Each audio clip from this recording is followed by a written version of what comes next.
Hey, everybody. Welcome to More Than Words. Welcome to More Than Words. It's Liz and Shara. Thank you all so much for joining our podcast today. So just for those who are joining us, welcome to More Than Words. We are what we like to affectionately call the Aunties of Inclusion, meaning we too fly to be like, two, mama bears, but we still got it in us and we're still jazzy around the work of DE&R, diversity, equity, inclusion.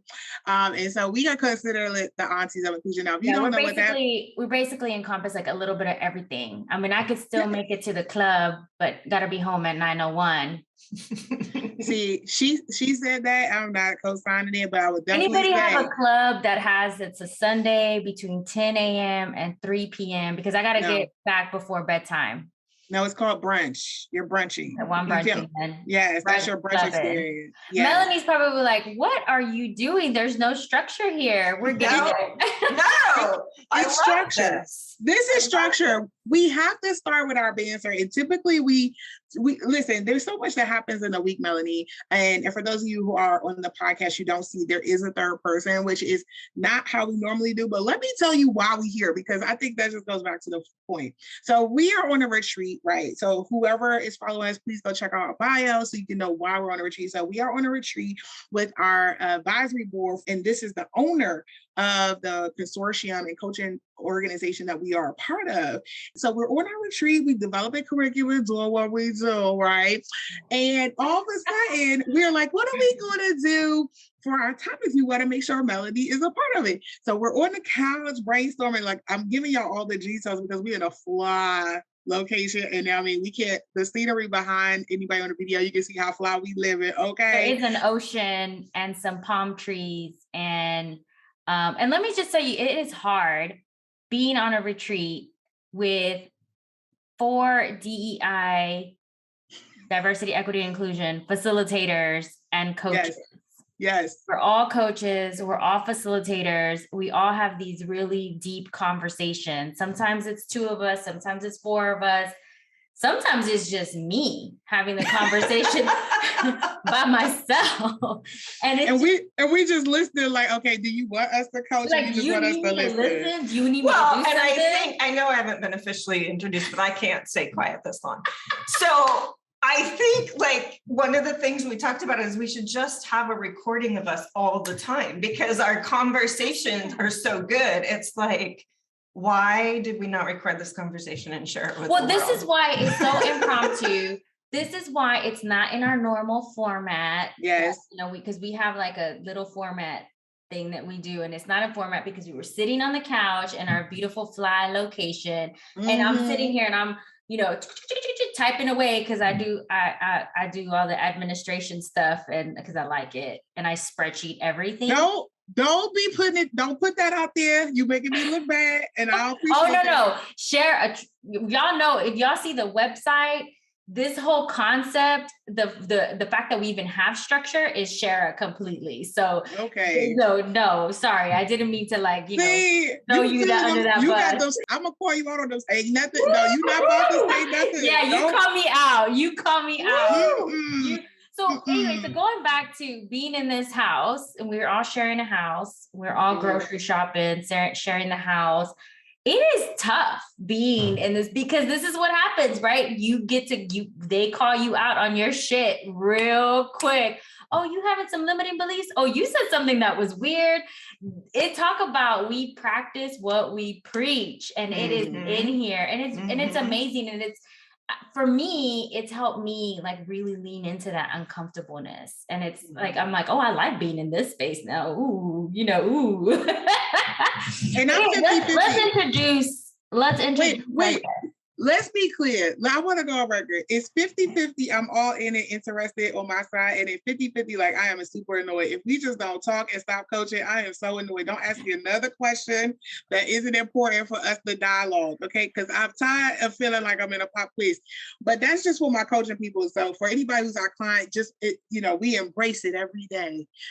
Just so you know that we embrace it. But for all the coaches, you'd be like, girl, if you don't have, or sir, or babe, you better get it together. I am tired of answering these questions because all I do is ask questions all day. So I had to throw that out there for the people to be like, oh, come on, I couldn't be in that house. Because that's what happened yesterday, right? We ended up, I had to go I was like, I'll just go by myself. And we ended up walking 5 miles, but then I got lonely because I don't know how to be by myself. So then I saw Deb and Shara from far away. And I was like, my friends, because I don't know how to be by myself. I know how to be by myself when I took a nap. So there you go. I'm perfectly fine with napping by myself. Okay, well, let's get our introduction in, because obviously we've heard from Melanie. Yes. So that was a long time to ask your guest to be quiet. Yes. Let's just put that out there. Yes. Well, typically we got a format, which I'm just gonna throw out there one more time. We got a format that we're not using, but I'm gonna come back because I'm being agile and flexible. So Melanie knows. So let me just say, we've talked about our coaching practice, but for those of you who don't know, we went through Coach Diversity Institute, so CDI. And CDI is not paying us, but at the end of the day, it's a really important organization. So we love Tawana and all the people over there at CDI, because honestly, that's what connected all of us together. So imagine me, right? Y'all know me. Y'all done got a chance to know me. I come into a coaching session. It's 3 weekends, right? Like, you're dedicated weekends. Don't plan nothing. Don't say you're going to meet nobody for dinner because you all in all day. So we come into this session. It's a diverse group of people. And in this one instance, literally, Melanie is one of the few white people in this space, right? So it's a bunch of people of color. We're gender diverse. We're social economic diverse. We had students in there. I mean, you name it. It was the most diverse circle of people you can imagine. And Melanie is like standing out in a sore thumb, right? Like, just candidly, just standing out. So anyway, I'm one of those people. So I'm like, okay, well, let's see what's going on. I ain't giving y'all all. I'm gonna be quiet, which is hard for me because I need to set the room, make sure everybody's safe people. I'm just saying, you know how that goes. She has that Pisces in her. Oh, I'm reading everybody in that room. Clients, I am making no assumptions or judgments, allegedly. But anywho, I meet Melanie. I'm in the classroom, we're doing our introductions, and literally somebody goes after Melanie and I had gone, and she was like, I'm just not comfortable with white people being in this space and talk about diversity. I was like, oh, so I'm not white, and you're not white, you're not white, you're not white. What she actually says is, I don't like white women. Yes, that's right. So she was building up to the I don't like white women. So it was almost like this kind of like, okay, so did you just say that? So I'm like, who are you talking about? So in my mind, I'm counting them. I'm like, so you not white, you not white, you know white. Melanie, you talk about Melanie in here with us? So then Melanie takes it like a champ. Like, she was like, well, I appreciate you being open like a true coach would. And, hopefully you get to learn more about me and we move on. Now, she will tell more about how she internalized and how she used that story. But when I tell you, by the time we got to that lunch, I could not hold it in. I was like, so we just gonna let that go that she just called you out like that, like the only white person there? That is my introduction to Melody and myself. We are literally at a Chinese restaurant eating for lunch. And I look over like, so we just gonna let that go? And that was the beginning of a beautiful friendship, which in that same time, literally, as we had started our appetizer to the end of that lunch, I realized I was going to work with Melanie for sure in some capacity, because we had this kinship and connection that was layered in a little bit of funny, but a lot of like difference and commonality. Difference and commonality literally intersection in such a way that I could feel safe to say some of the most direct things about my experience in life and hers in her experience in life. And this happened over literally the half a day. So shout out to CDI. CDI works magic in bringing people together. And I think even earlier today when we were doing this impromptu thing, Melanie was saying, Shara, I appreciate you so much because you pushed me. And it's like, when we all came together in doing this consortium, it was like, we all bring something different to the table, and we're all very different, but we have this commonality between us. And it's like, that's what just really brings us together, which is why we're sharing a house together. And we're together. Melanie, tell us about this. So first of all, in the format that we normally use, Liz, we typically ask you to talk about a diversity wheel. Now, just so y'all know, we just threw that diversity wheel up in her face like 2 seconds ago. So we just we said, pick diversity wheel, pick one. So Melanie, who are you? And tell us what influenced your life and your experiences, and by the way, your work experiences, and why you live in this life. Why are you friends with us? Like all those things. I'm just going to tell you some stuff. I'm going to introduce myself, like you said, Cher, like I often do in our client sessions. And if I miss something, pull it out of me. I have no doubt that this group is going to pull it out of me. I'm Melanie, in case we haven't figured that out yet. I'm the CEO of MFR Coaching and Consulting. But I have organizationally, dimension on the wheel. I have a long history in tech and finance, but also as a master's of social work and working in DE&I and working in culture development. So an eclectic background that led me to the space I am today. I'm white, as was previously established in that CDI session. She's a cool white woman, though. She's a cool white woman. Yes, I am a woman. My pronouns are she, her, hers. I am a cis white woman. I am a mom. I am a wife. This is the second time I'm a wife, if we're just going to be transparent That's and what authentic we do here. here. Yeah, everything this is comes the second out. time. Shara already knows. Second time I'm a wife. I grew up at, probably at the upper end of poor and the lower end of middle class over the course of my childhood. And I really, in my adulthood, moved into that solid middle to upper class, probably upper middle class throughout my adult period of time. So I've been on a spectrum of socioeconomic privilege. I grew up in a very traditional, very conservative Christian home. There are some things that came out of that have been helpful. And there's been some things that have been very damaging that I have moved away from as an adult. So I think I covered a lot of it. I'm direct. I do like to have direct conversations, but I also have had to navigate that because obviously different people come with their own world and view and experiences, and direct cannot always work in those instances. So I love my people. I love these people, and I'm honored to be here. I'm honored to be a part of this. And wait, Liz. She said these people. I don't want nobody getting sensitive. Let me just say. Oh yeah, don't get sensitive about those. Listen, we are using our pronouns here, and that was an acceptable use of the pronouns. We don't need that. Don't start that. Don't send us nothing crazy. Don't do that. But I'm gonna pass but Liz, I want to pass it to you. Before I pass it to you, because I'm gonna be quiet. I promise.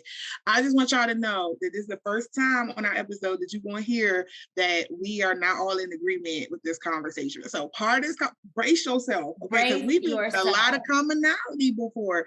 We are about to not all see eye to eye on this particular conversation, and the topic is self-care. Hit it, Liz. So first, can I go back to Melanie's introduction? Because what I kind of noticed a little bit was on the direct, where you were like, and I am very direct, but you kind of were like, I'm direct, but I've had to navigate through that. And let me tell you what, your directness has taught me how to be direct. And I don't know if you've unleashed something. I don't know what you've unleashed in me, but we're accepting it and everything. But it's really taught me, especially coming from a Latin background, where I have been, I think in previous episodes, we talked about my parents immigrated into this country, and I've had to fly under the radar a lot. So being direct and giving and receiving feedback wasn't something that was innate to me. It was a skill that I had to learn. And that is something that you really taught me. So girl, you own that directness. I do own that directness, but I also think that, part of the work we do, differences in commonality, right? And I remember I recently wrote a post on this, and I get asked not infrequently, is it okay for a white woman to be in this space? And the answer I will give is everybody needs to be doing this work. Everybody needs to be in this space, but not every space all the time is mine to claim. And so things like being direct Yes, I own that. And there are times that as a woman and being marginalized as a woman, where I've lost that voice and not being able to be direct, is something I've had to work through. And there are times where, not owning that comes from a place of being in spaces where that wasn't honored as being a woman. But I'm also recognized that in some cultures and in some places where people are where they're at on their journeys, how that directness can be intimidating, or how that directness is not empowering. So when I say that, it's that, I've had to navigate. If I'm holding back that directness from a place of weakness for myself, that's not good. If I'm understanding the differences and commonalities I'm having in a conversation and being able to meet somebody where they're at, that's kind of what I mean by that. That's a good story. I just want to bring that out. So this is what happens when you're facilitators. And let's see if we actually get to the topic. So our topic. So Shara and I have a journey of self-care, right? As a Black woman and a Latina woman, self-care. And it's also really important to us. I mean, I meditate, I journal. Yes, I do go to the spa too, but we told Melanie, we're like, I have found this quote. So I'm reading a book by Viola Davis, her memoir, and it's called Finding Me. I know I'm giving a shout out, Shara. She's not gonna be happy with me, but that's okay. Her quote, and it's so powerful. It says, emotionally healthy thinking wasn't instilled in me. I only understood secrets, suppression, and success at all costs. And we, in our prior episodes, we talked about 2020 and the impact on it. And I don't think we're talking about that enough. So Shara and I went on this journey in 2020, individually, not together, but somewhat now it's together because we have, our sisterhood and stuff, and that is part of self-care. And I told Melanie, I'd really like to, you and I had a separate conversation about going 125%. And I challenged you. I was like, are you really pulling back? And you said, oh, well, maybe I'm going 100% instead of the 125%, but it's 100%, which is still, and I know Shara has some comments and questions about that comment anyways too. But we were talking about like the equity of self-care, and it came back, and all three of us have different opinions, perspectives, like, so go ahead, Shara. Like, what are your questions? I see you itching to talk. Let's do it.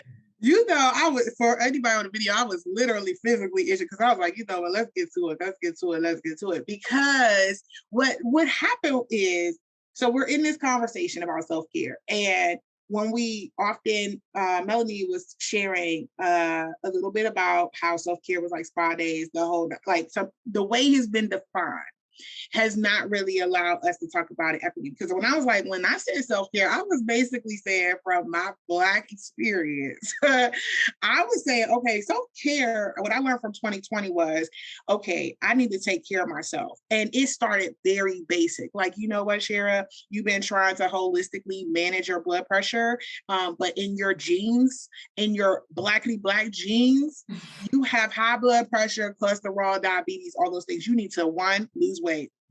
So we're going to have to figure out this exercise. 2, this holistic thing, I done drank all the alkaline water I can handle. And guess what? And I've managed my diet. And guess what? My blood pressure ain't going down. You need to take these pills. 3rd, I was thinking, what is for me, right? Me, what I need is to understand that in all the roles that I'm serving others, I need to learn how to say no.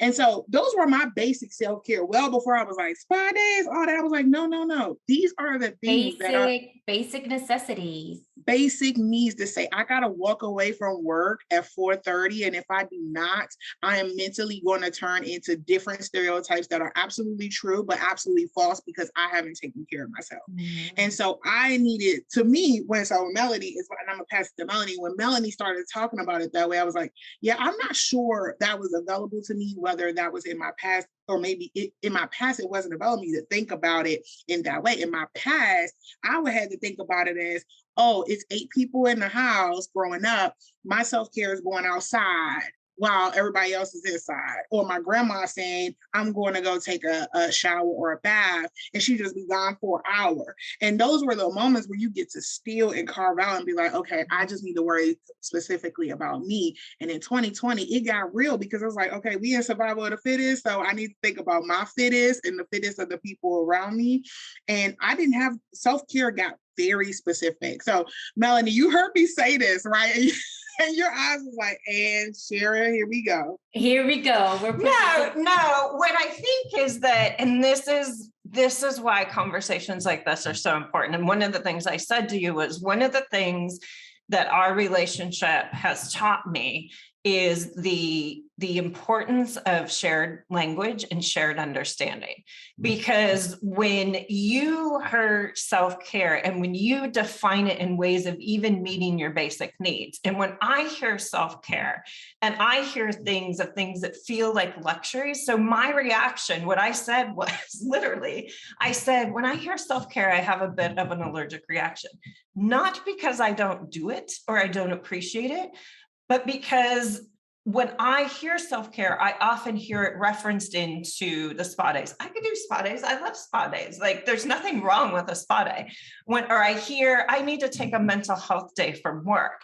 And I immediately think of the inequity of that. Because if you are poor and are working 3 jobs, you take a mental health day from work and you don't get paid. And then your stress is even higher. And then it's this cycle. Like, a mental health day is actually not going to take care of yourself very well because now your basic needs aren't being met.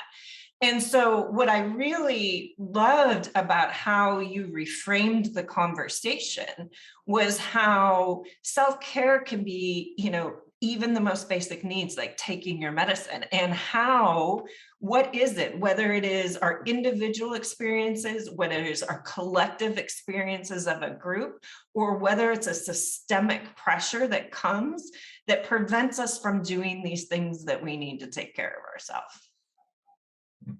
Yeah, I mean, and I think that's when you think about 2020, for example, people who had the luxury of, and it was hard for everyone, right? For me, I was at home with my 2 kids, 2 working parents, trying to navigate that. We didn't have schools.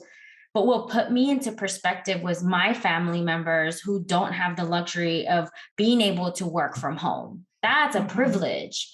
They work in construction or they get paid by the hour. If they don't work, they don't get paid. Mm-hmm. So now you're having to make a life and death decision because you have to then provide for your families. And also shout out to people building our homes that we live in. Thank you very much, because they weren't wearing masks and they don't wear other safety equipment. But if you looked outside and you were seeing the guys building, or the people building the houses, they're not wearing masks because you can't wear masks in Houston with 100-degree weather and 100% humidity.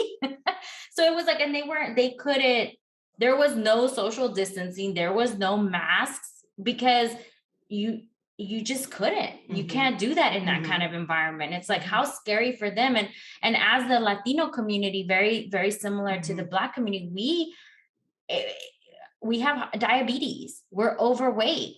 A lot of communities in low income areas don't have the accessibility that we do. This is another topic that we can even talk about, but Sharon and I were discussing about,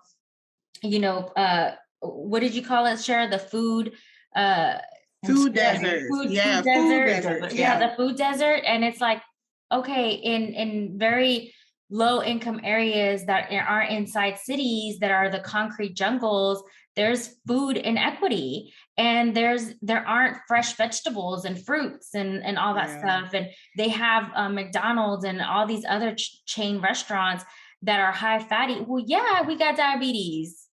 Yeah. I mean, and also, I mean, let's just say it. Like, I mean, at the end of the day, when you are living at the poverty line, which if you haven't looked at what that number is, go check it out, because you cannot have this conversation without thinking, for us to be supposedly this very capitalistic place where, come and live out your dreams. The fact that the poverty line is so low and so many people are living at or below that. Think about the minimum wage. Now, don't get it wrong. I recognize my privilege in the sense that I have got double education and I have a great job that pays me really well. And also I got this new entrepreneur mindset that allows me to be in different spaces. But let me be very clear. When my mom, and please, mama, don't punish me for this because I still be scared of her. You saw me clench up. I clenched up. I'll be like, mama, don't throw that shoe. But I will say my mother, when I went to college, so y'all can see that I went to Boston College, my mama wrote on the application $13,000 as her income. The school literally sent my application back. I was like, this is a typo. You need to get your mama to fill this. I was like, my mama filled this paperwork out. $13,000 was what she was at the time being able to contribute that we put in that application. And when you think about at that time, I thought that was a lot of money. I was like, shoot, I'm on like 13. I'm sitting around people who literally paying $32,000 a semester for tuition. So when you talk about the experience of self-care or your environment and what's available to you, 2020 made everybody go back to survival. And the reason I tell that story is because at 13K, I did not know that my life wasn't full and rich and have all these experiences. But what it was doing, it made it very clear that my mom was living per se in survival mode by making sure she could care for her child and herself. It was also such that my grandmother had to take on a caregiving role, meaning she had to take care of the home and every single body in that home. And my grandfather had to go out and work as many hours of overtime as possible to care for the many mouths that was in that house. And each of us had to do our part. We had to go to school, we had to come back, we had to do chores, and we had to play like a kid. And then we also need to learn how to survive in our Blackness out in the world where it was obvious that we were Black. Right. And we needed to navigate that so that we could be successful. Going back to Viola's piece. But you say all that to say, you layer that in 2020, I went back to the basics. I was like, okay, so me, my mama in this house, first of all, let me be clear. My mama, somebody made a joke about this. It hit my sensitivity for a second. My mom was living with me because I wanted my mama to be there. Not that I was living with my mama. I don't know why that matters, but somebody got me. And that's because our mamas are going to be listening to this. And I know my moms will be like, why? I wanted my mama there. Let me be clear. I asked my mama to come be with me. Okay, let me just be clear. So I say all that to say is that when I think about self-care started with survival. I was like, it's me and my mama in this house. How are we both going to live through this? And then I thought about all those people who I could not see, but recognizing that my aunts had to become full-time caregivers, my great aunts had to become full-time caregivers, access to my grandfather's medicine may or may not be available. My mom, who was in a medical field, was going to be at a heightened level of exposure. So I don't care how much education I had, how much resources I had, it did not matter. Because it was what was available to me for my health, for my mind, my wealth, and those people around me. That's where it came back to the bare basic survival of the fittest. And that meant everybody had to do their part. So I just, when we started this conversation, I was like, I don't know what self-care is. I mean, self-care now is 5 days and all that stuff, but self-care. So Melanie, whenever, we were kind of talking about self-care and Cheryl was sharing her story and it's like, well, kind of our experiences, what shifted in you? Well, I think in some ways there was a commonality to what we were saying and in other ways, again, what shifted for me is what always shifts for me when you really truly listen to what someone else is telling you, right? Like the experience and worldview that Shara had. I think that, when we look at the pandemic, for example, and, we talk in this language of commonalities and difference, there was a common collective experience we all had with the pandemic. And that, we certainly saw how systemically that we are not structured to be a community and take care of each other in the midst of a major worldwide incident that is killing human beings. Like, we had this collective experiences of the people and the structures that we rely on day to day of collapsing, right? And we had very different experiences that inequities that currently existed at even greater disparity through the pandemic. And so when Shara tells me of her personal experience, what shifts for me a little bit is understanding that the way I can see and define something is different than the way Shara or you see and define something, because of the worldview and the experience that you live in as who you are. And so I hear and heard self-care because despite all of my work, I still have spaces that have a lot of whiteness in them, that have a lot of wealth in them.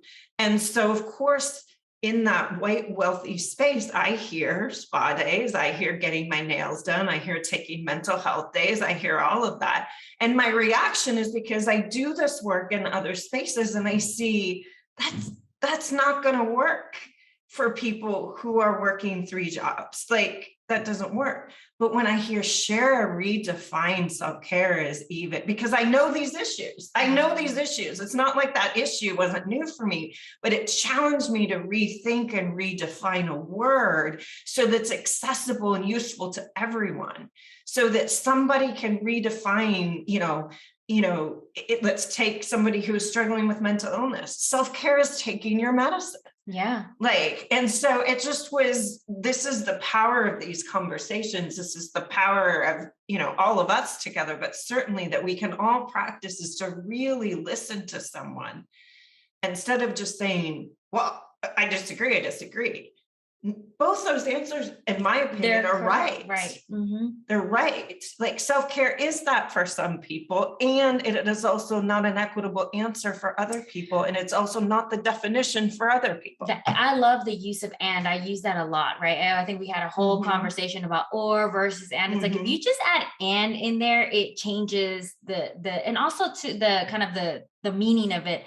And also to the other thing that just came up with me, what you said is that whole power of story. Mm-hmm. When you go in and lean in and really listen to those people's story, to different people's stories and their perspectives and where they're coming from, that changes for you, that shifts. So it's just, you're right. These conversations are so important. And what we really want people to get out of these podcasts and out of these sessions is, it's okay to have the conversation. It is okay to not know all the answers. And it's okay to have a reaction actually to it. And it's okay to allow yourself to learn something new and have your perspective change and shift.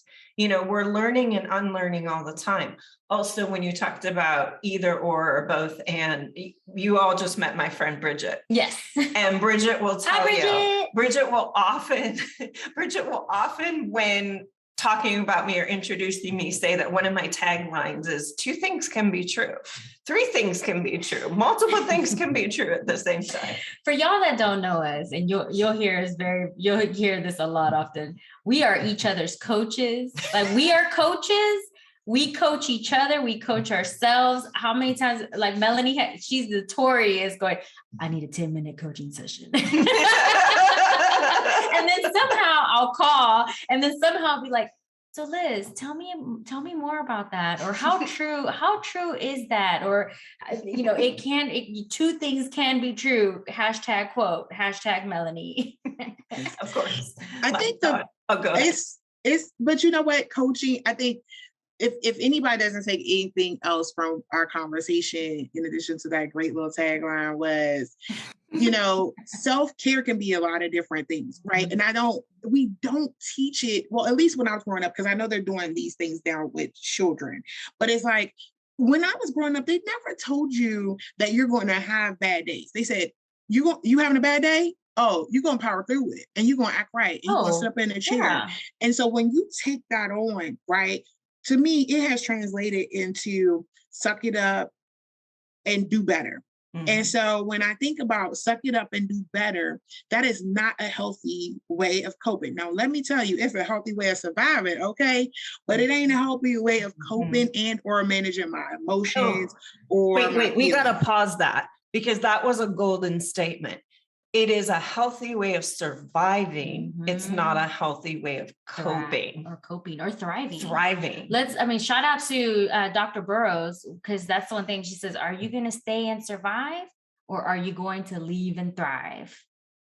Right? Surviving versus thriving. So Cher, I'm sorry I interrupted you, but like that needed a spotlight on it right there. That was a Cher tagline right there. Well, y'all just got Melanie and I are starting a book about Cher's taglines.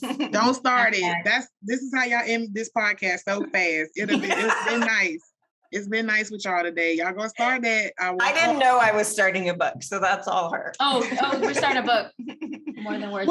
Well, Melanie, I will say this though. I will say that one of the journeys that I've had is, and we haven't really talked about this, and I think it's a part of self-care is, when you're talking about growing, right? The hardest things, especially in this work, is to take that time to really take those moments to kind of think about yourself, right? And not only just like think about yourself in like, journaling or meditation or exercising or taking care of your body, taking care of your mind, whatever it is, it's also recognizing some of the things that are not serving you. And I will tell you that one of the things that Melanie, and I will say I've had a lot of white people, employees, co-workers, friends. Well, I won't say a lot of friends. Let me take that back, because that's a lie. People be like, well, sure, I got white friends, but I do. There's just very few. And I would say what Melanie challenged me when I met her was I had to really go back and think about all of the times where I stereotype white people and I did not offer myself, and I'm putting this under self-care, myself, the opportunity to experience people differently. And it took me a long time to get brave about opening that box of color because my safe place is mostly Black. And the reason I bring this up is because when we think about who we want to partner in this journey to kind of do self-care or trust with these conversations. If you would have asked me 20 years ago, would it be me calling Melanie to have a conversation about my experience or what I'm struggling with? I probably would not have said it would have been a Melanie, a white woman, to coach me through some of the beliefs that I was struggling with or the things that I needed to grow in this work.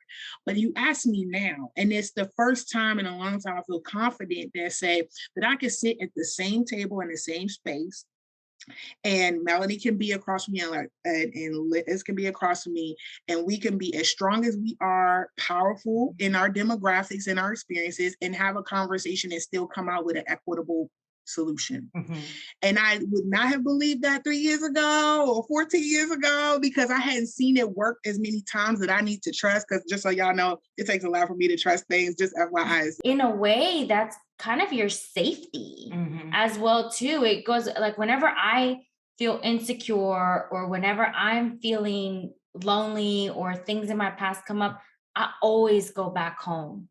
I always go back to my family. I go to my abuelita, and it re-energizes me to get back into the world.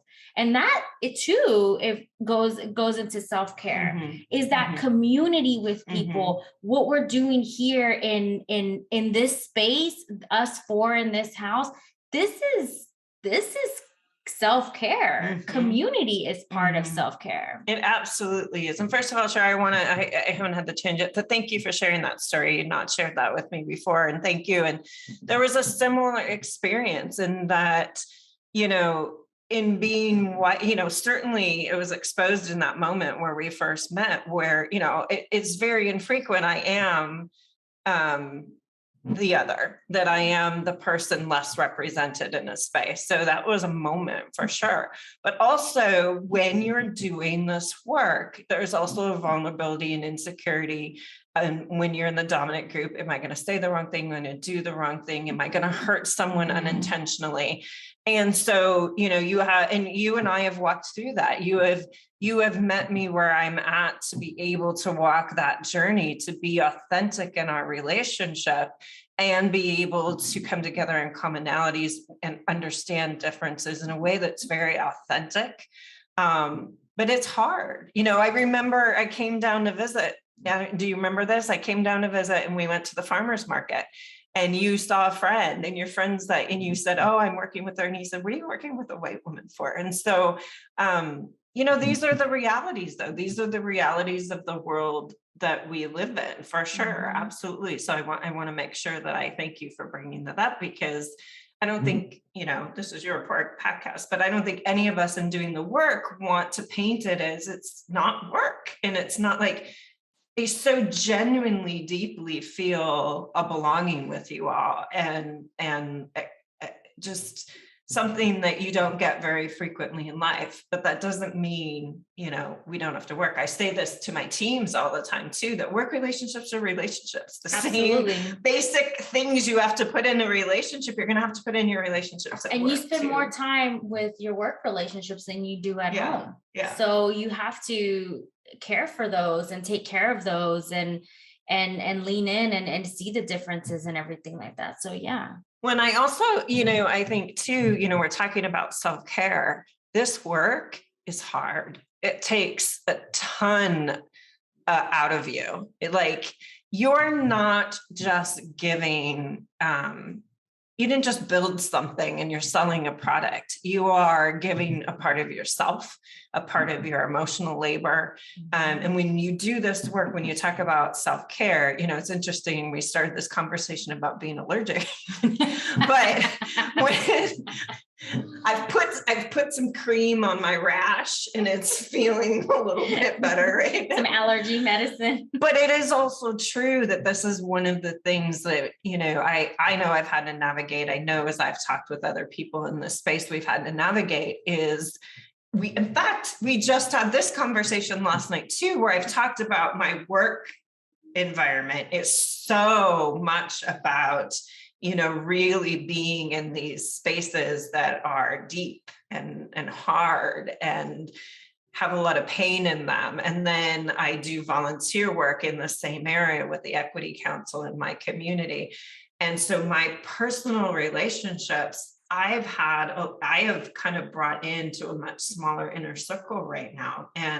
But I struggle with that. Am I creating a bubble? Am I doing too much of this? But it's also a way for me to self-care, that I can't do this emotional labor and work all the time in every space I'm at. We had that conversation yesterday, and this is really hard. And Melanie, to kind of tell everyone a little bit about you, especially, I mean, and you've known Shara a little longer than I have, but you take everyone in, and your care and your awareness runs so deep. And it's almost like, especially like now, me as a Latin woman, Shara as a Black woman, it's like you really, and we'll do another episode on allyship, I think, but you take that on and you give a lot of yourself to all your organizations that you advocate for, you are an ally for, you're a sponsor for, you do this work. And I also think too, that it is important that allies do this work and lean in, and like you said, it is so hard. And I did not come from this background in HR. I don't come from a DEI background, but as I went into I said, I know that this is so important for me. And in my bio, you can see why it's so important for me. And when I said, I'm going to do this work and I'm going to do it, and I'm going to have uncomfortable moments, I'm going to be called out on it. And it's hard. Mm-hmm. Things come up that you're like, oh man, I pushed that so deep down inside. Why is this coming up now? Things like from years, from how I grew up and in our family, my parents idolized white people. Mm-hmm. White people was what your goal was to be. Mm-hmm. And I work, one of my industries was a very white male dominated industry. Mm-hmm. So how did I have a voice being that only in a many a times in that occasion. If someone would tell me, go get the coffee, or go take the notes, or, or something like, or ask me questions of, like, oh, you must love tortillas, which I do. Yes. Okay. But like, you have these odd, like questions that you get. Right. But, and, all like stuff like that just started coming up as I went in this journey of learning and growing. But I'm so glad that I did, as hard as it was. Cause first I have y'all, and as my team and as my people, I have you all. I got introduced to you, and I also got introduced to a whole new world that if I had just stayed in my way and in my lane, I would not have been able to experience. But do you have those moments where it's overwhelming? Absolutely. 100%. And so, when we think about self-care, what Cher's really done for me in this conversation, because the audience should know Liz is always pushing self-care. In fact, I do not think that this is a mistake that I am in this podcast. I think it's a subtle intervention. Welcome to my world. But so we're writing a book, right? But Cher's really helped me redefine that. Now, because I always say to you, I do self-care. Like, these are the things that was our conversation. Exactly. And I do some of that. Like when I have managed to kind of cut off my day, and I read things. I rarely watch TV, but I read things that are just kind of like, I love a good thriller type, ridiculous book that has no intellectual stimulation whatsoever. And we all do it. I can predict the end every time, but I read it over and over, and things like that. But this is also redefining for me, even things like, I just went through a horrible health period, both with long COVID and mental health. And, there were a lot of things that I would never define as self-care in terms of taking care of my health during that period. And this was really a aha light bulb moment for me. So thank you for helping me get Liz off my back. Yes. Well, it's so funny. We had this conversation, and I'll let you jump in here, share it too, but we had this conversation, and I said, I'm just making sure to make sure, I do my call, right? And that voice, I'm just making sure that, you okay, you taking care of yourself, how you doing, pulse check, da-da-da-da-da. She's like, I could hear it to her frustration in her voice. She's like, I am taking care of myself. Okay, which was probably a good sign. Right. That elevation of my voice. She's like, I'm eating. I have good days. I take naps.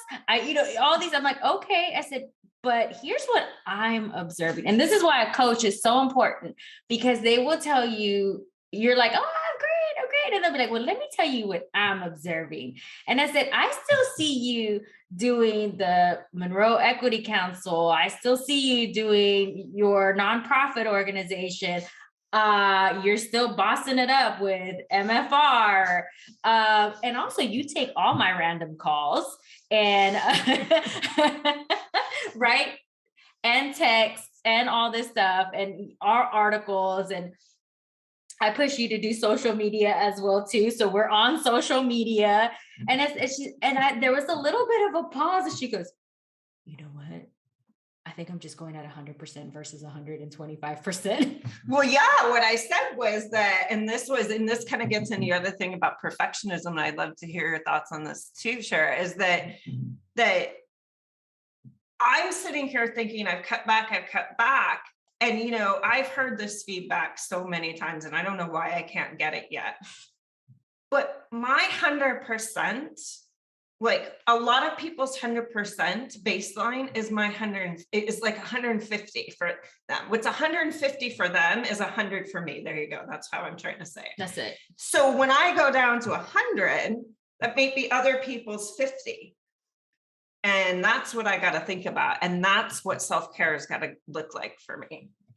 Yeah, I'm with you. I don't know how to not do 125 or 50 Were or there 200 because I'll be honest with you, I show up 100% for you. I show up 100% for Liz. I show up 100% for other people all day. So I'm Can we not, get my calculator and add that? Because don't do that is it. Don't more do than it. 100%. I'm just saying, listen, I'm gonna assume that you're right. You know what I mean? But what I'll say is the depletion is what I was never taught to catch, right? Yeah. Depletion is what we need to be more cognizant of because the perfectionist in me is like, yeah, girl, I'm working my behind off. Yeah, I'm successful. Yes. But the depletion part is that what have I sacrificed today? And what have I sacrificed every single day, including my health and my time and my heart and whatever else I've had to say? It needed to be more convenient for me to do these other things that I cumulatively just lost pieces of myself that didn't know that wasn't there anymore. And so perfectionism for me came a long time before that. It's like, okay, this is my family name. You better go out there and act right in school, in work, and here and here. And once you layer all those stories, you better be a good student. You better be, when you go out to this college, you better represent. You better make the money, make our investment worth it. If, we love you, but you got to be great. Why? Because it's not just your family name. It's that you're a Black woman out there in the world. And if you layer that on and you put the DNI and the coach need to be good, when you layer all of those responsibilities, and I'm not a mom, I am not I don't have any of those more complex pieces to add on, like molding human life as my intentional impact in the world. But I still give that out in other places, like as aunties and friends and just random caregiving in that way that I just take on. But when I thought about what I did not have, I couldn't even find a place to start. But I started with the basics. Shara, your skin don't look good, you overweight. By 60, 70 pounds. What are you going to do? When I had to think about when I can't answer a question, Liz asked me about how are you doing? I can't give you the right words. I'm going to give you what I was been told to say, okay. She deflected. I say, okay. I'm like, yeah, girl, I'm okay, girl. And when how you are you doing? Like, how you doing, girl? Good? Okay, girl, because I don't want you in my business. But so how do we create a space of accountability, loving accountability for each other to not live like this? Like, how do we create, all of us have our own orgs and collectively we work together as one, like, how do we create spaces of a loving accountability for self-care and lack of perfectionism? I think it's two places, right? I'm going to start with one. Liz, I saw you about to say something. So I'm going to start with two things. I found that integrity for myself is the most important. So I can't ask you for nothing until I get myself right. I got to have hard conversations. I have to hear what my mom said, you don't look healthy. And I was like, okay, Mom, yeah, you doing that mama thing. So when I looked in that mirror and I was like, yeah, I don't look healthy. Right. And so integrity is the first thing. Right. And I had to be honest with myself. But then I think the second part was I had to let people in. And you're not taught that. Specifically, Melanie, as a white woman across the board, looking at you on the screen, no one's ever said, go trust this, white people gonna help you, Shara. And that has never been a conversation. It's always been a conversation that you have to be cautious in this world. And when you are cautious in this world, not knowing what people's mindset, intentions, beliefs about you are, then you have to walk around cautiously. Now, did they say that? They don't put the caveat to say, well, you're gonna find some friends and trust them. No, it's the survival talk. It's the talk that you get about driving a car and putting two hands on the wheel so you don't get killed in being pulled over. It's the same talk. It's like, okay, listen, you go out there, you be cautious, you don't know. You trust them? Like, that's the conversation my friends, my family have. You trust them? For real? Okay, yeah. Why you trust them? Okay, yeah, I'm going to keep my 2 eyes on them until they prove to me that they worth trust. But what I would say is, and the point of me saying that is, it took me to say, I'm going to see my timeline for trust is going to be a little bit shorter in these spaces. Where spaces that I've intentionally opted in, i.e. this coaching practice, where we intentionally opted in to say, we want to do this work for ourselves and others. And that is where I limited that trust a little bit. And I was like, you know what? I'm going to take this risk, i.e. meeting Melanie, this white woman who is probably in many cases, the thing I have to defend in conversations all the time of who I partner with, less than when I talk about Liz. And I have to have these conversations. So I would say integrity first, and then allowing in those spaces that is the most that you opt in, that you know why you're doing it, to let those individuals share space with you until you build the trust and relationship with other people to do that. So that would be my two.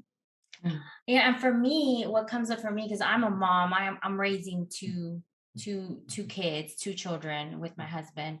And for me, and I always go back to this, is the generation and the legacy that I'm leaving, and also to understanding where I came from. And I both of my parents are Mexican, and I have a long line going back to my great grandmother who ran the village in Mexico of we just push through. We just push through in our work, and we don't have time for self-care. We don't have time because there's people that are depending on us. We're running a whole village. We have a whole family. We're the matriarchs. We're the pillars of the family. And they tried giving that to me, and I said, no.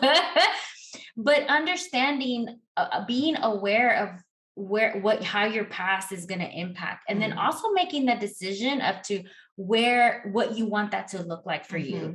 Because I think about my children, and I deal with anxiety. I also have mental health disease within my family. My father dealt with it a lot, and we handled it within the family.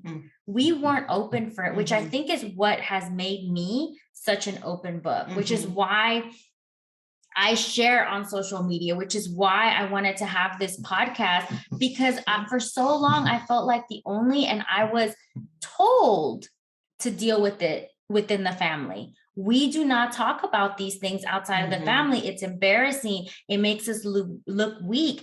Other people are going to take advantage of you because you are weak. And honestly, and I look back at like my COVID time, I struggled so much. I had so much anxiety, and I didn't realize that I had anxiety until I was put in a situation that was so traumatic and dramatic for me.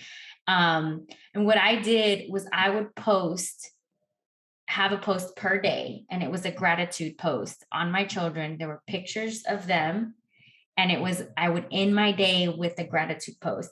It was oversharing. And yes, I do put my food on social media. Don't y'all judge.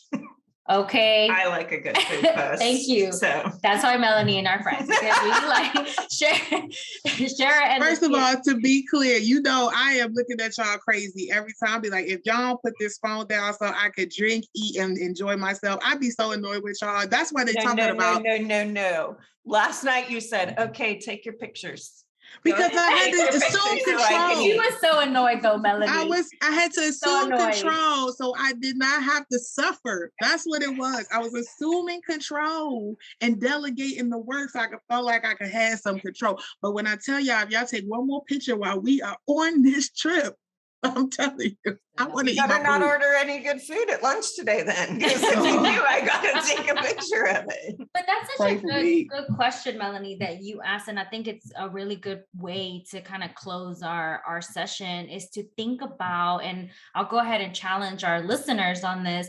Think about your everyday, and think about from this self-care, the equity of self-care.